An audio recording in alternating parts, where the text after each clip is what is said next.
Mari kita siapkan hati kita dan kita berdoa. Bapa di surga, hampir jam 11 malam waktu Indonesia Tengah. Sudah sangat larut malam dan kami kelelahan. Tetapi Tuhan, kami mau mendengarkan firman-Mu sebelum istirahat malam hari ini. Kami mohon kuasa Roh Kudus-Mu menolong kami. Terima kasih banyak. Terpujilah nama Tuhan. Di dalam nama Yesus kami berdoa. Amin. Bapak Ibu saudara-saudara semua yang dikasih dalam Tuhan Yesus, di kesempatan malam hari ini, saya ajak kita untuk merenungkan satu bagian ini sebagai janji saya ketika 2 hari lalu. Untuk kita membahas pertama Korintus pasal 13. Untuk hari ini kita fokus kepada pasal 13, pertama Korintus 13 ayat 4 sampai ayat yang ke-7. Dan karena itu saya akan bacakan buat kita pertama Korintus 13 ayat 1 sampai ayat yang ke-7. Kasih itu sabar, kasih itu murah hati, ia tidak cemburu, ia tidak memegahkan diri dan tidak sombong, ia tidak melakukan yang tidak sopan dan tidak mencari keuntungan sendiri, ia tidak pemarah dan tidak menyimpan kesalahan orang lain. Ia tidak bersuka cita karena ketidakadilan, tetapi karena kebenaran. Ia menutupi segala sesuatu, percaya segala sesuatu, mengharapkan segala sesuatu, sabar menanggung segala sesuatu. Demikian firman Tuhan. Yang berbahagia ialah setiap orang yang mendengar firman, memelihara dan melakukan dalam hidup setiap hari. Shalom. Hanya 2 yang akan saya bahas malam hari ini. Bahwa saudara-saudara, setelah kita berbicara tentang sekalipun tentang karunia-karunia, yang diinginkan adalah sejumlah hal itu dari kasih itu, karena dia karunia yang terbesar. Ini kemudian ada di dalam hidup kita. Ini kemudian menjadi bagian yang mencerikan kehidupan orang-orang yang di dalam kasih itu dia percaya kepada Tuhan. Dan saya hari ini akan bicara hanya 2, waktu kita sangat terbatas karena kita sudah larut malam. Saya juga merasa sedikit lelah oleh karena beberapa pelayan dan baru selesai tadi lebih dari setengah 11, dan makanya kita baru mulai. Saya sudah menjanjikan, dan karena itu biar kita mulai. Hanya 2 saja saya ingin sampaikan buat kita malam hari ini, yaitu kasih itu sabar dan kasih itu murah hati. Sabar.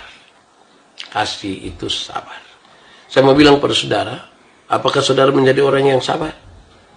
Apakah kita mampu untuk mengendalikan sesuatu yang membuat kita tidak sabar?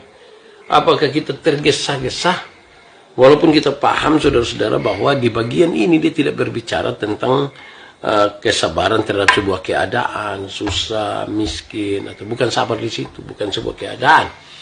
Tapi dia cenderung lebih menegaskan dalam bahasa aslinya tentang kesabaran terhadap seseorang. Saudara pernah berhadapan dengan seseorang yang membuat saudara tidak sabar? Saudara pernah berhadapan dengan satu orang yang membuat saudara itu betul-betul sangat marah? Dan kesabaran saudara benar-benar diuji. Justru yang dimaksudkan di sini tentang kasih itu sabar, sementara menjurus kepada hal-hal itu, menegaskan hal-hal itu, di mana kita berhadapan dengan orang-orang yang mungkin sulit diatur, yang mungkin tidak mau ikut apa yang kita mau, padahal kita tahu itu baik, yang mungkin mereka suka memberontak, mungkin kepada anak-anak kita atau saudara-saudara atau suami atau istri yang kemudian menyatakan sesuatu yang membuat kita sangat marah. Nasihat ini datang, ingat kasih itu sabar. Berarti sabar yang dimaksudkan di sini sangat berkaitan dengan ketika berjumpa dengan seseorang di dalam sesuatu hal di mana dia menunjukkan ketidaksabarannya, dia menunjukkan hal-hal yang tidak berkenan, kita begitu marah ingin merubah sesuatu, lantas kemudian kita dinasihatkan, ingat kasih itu sabar, tidak usah buru-buru, tidak usah mengejar target. Kasih itu memang dibutuhkan sebuah kesabaran terhadap seseorang. Kesabaran terhadap sekelompok orang. Kadang-kadang saudara-saudara, orang bisa pakai gereja untuk membuat orang itu sangat marah dengan kebijakannya. Hati-hati di sini, saudara. Kita dinasihatkan terus karena apa? Saya membayangkan bahwa Tuhan tahu kita berpijak di mana. Tuhan tahu kita punya pembawaan sebagai manusia ini seperti apa. Tuhan tahu semuanya. Dia ingatkan yang pertama, ingat kasih itu sabar. Kalau memang saudara mengaku ada kasih di dalam saudara, sekalipun tadi itu sudah kita lewati, sekalipun engkau bisa bicara dalam semua bahasa malaikat, dalam bahasa manusia atau bahasa malaikat, tapi kasih tidak ada, dan seterusnya kasih sekalipun. Sekarang kita semua diminta Untuk ingat baik-baik, seseorang yang mengatakan ada karunia, ada kasih di dalamnya, dia mesti sabar.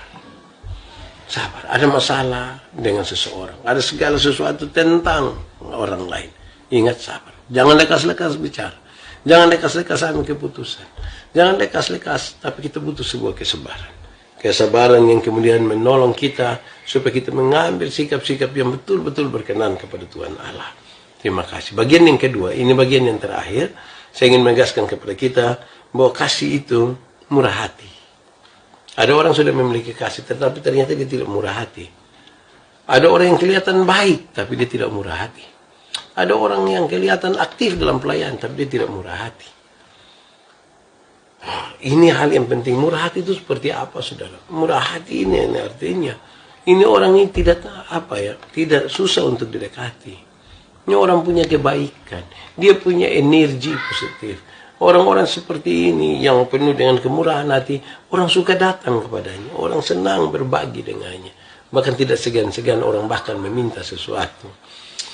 Dua hal ini sekaligus menjadi tantangan awal buat kita untuk menegaskan bahwa di dalam diri kita ini punya kasih. Ingat, kasih itu sabar. Saudara tidak bisa menunjukkan ketidaksabaran saudara atas nama apapun. Yang kedua, ingat bahwa kasih itu dia murah hati. Dia tidak menciptakan kemahalan. Dia tidak menciptakan gap-gap di antara manusia, dengan satu kelompok dengan kelompok yang lain. Kasih itu betul-betul dia murah hati. Dalam kasih yang besar itu, dalam kemurahan yang besar, dia bisa melakukan sesuatu. Itu sudah luar biasa.